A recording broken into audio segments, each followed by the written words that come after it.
As toddlers get older, they become increasingly aware of their surroundings. They become curious and like to play, and it can be really hard to put them down for bed because they like to get out of their bed and play, and this can be extra hard when you're making the transition from a crib to a bed because now they've learned they can escape.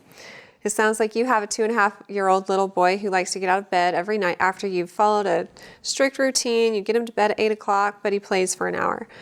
There may not be any way to necessarily get him to go to bed better at 8 o'clock, but maybe if he's not acting tired until 9, maybe you should start the bedtime routine around 8 o'clock, and then kind of time it so he's going down for bed closer to 9 o'clock. And if he's feeling more drowsy, then he may be more likely to actually go to sleep at that point. Also examine his daytime routine.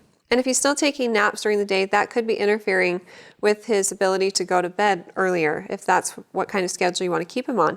So say he's taking a nap from 1 to 3, for example. He may not be tired at 8 o'clock because he woke up 5 hours before.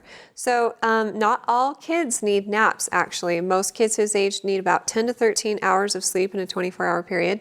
And some kids sleep that whole big block at night, and others sleep maybe 9 hours and take a good nap during the day.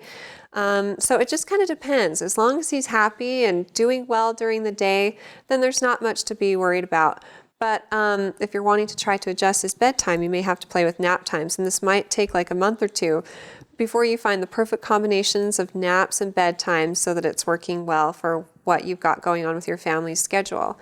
But maybe, if he's not taking naps, you don't feel like that's an issue, just try putting him to bed a little bit later and keep that routine that you have, because kids crave routine, and that's good because it teaches him that it's now time to settle down and get ready for bed.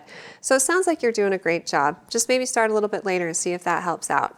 If you have any other questions for me, though, feel free to ask them on our Facebook page, and recommend us to your friends and family too.